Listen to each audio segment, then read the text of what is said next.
What's going on, guys? So picture this. You're a tech whiz with this killer gadget that's going to change the world. You launch it, early geeks go nuts, sales skyrocket, and you're thinking, I'm the next Elon Musk. But then, crickets. Sales flatline, investors bail, and you're left wondering what the heck happened. That's the gist of Crossing the Chasm by Geoffrey Moore, a classic from the 90s that's still gold for anyone in high-tech marketing.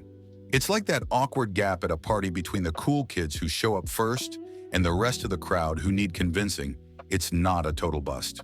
Moore breaks it down with this bell curve thing called the technology adoption life cycle.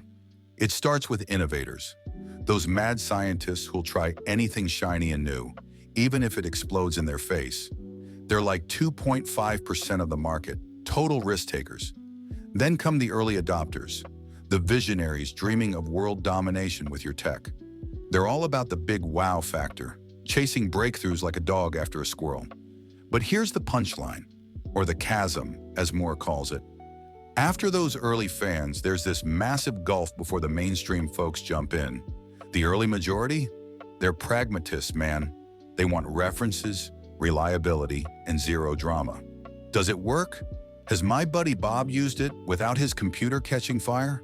If not, forget it. They make up a huge 34% chunk, but they don't vibe with the visionaries. No chit-chat, no handoffs. So your product stalls and boom, you're in startup graveyard territory. And don't get me started on the late majority conservatives and the laggard skeptics who basically wait until the tech is as old as dial-up.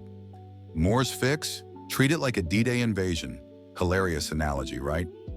Don't spray and pray across the market. Pick one tiny beachhead niche where your tech solves a screaming pain point for those pragmatists. Like, if you're selling fancy software, target overworked accountants who are drowning in spreadsheets and have cash to burn.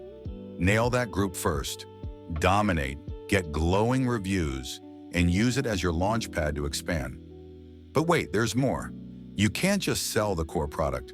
Mainstreamers want the whole enchilada, integrations, support, partners, the works. Team up with allies to fill those gaps, or they'll bail faster than you can say beta test. Positioning is key too. Craft a snappy message. For niche, we're the go-to fix for problem, better than those other clunky options. Make an elevator pitch that sticks. Compare to competitors without trash talking too hard. Then, launch smart. Pick the right sales channels. Direct for big enterprise deals where you wine and dine execs, or retail for consumer stuff. Price it high at first to rake in dough for improvements, then drop for volume. It's all about focus, folks. Scattershot marketing is like throwing spaghetti at the wall. Most of it slides off. Once you're across the chasm, shift gears. Ditch the cowboy startup vibe for structured teams, steady finance, and R&D that's practical, not pie in the sky. Stay glued to market feedback, or you'll tumble back into the abyss. Moore's point? High tech isn't just about invention, it's a marketing war.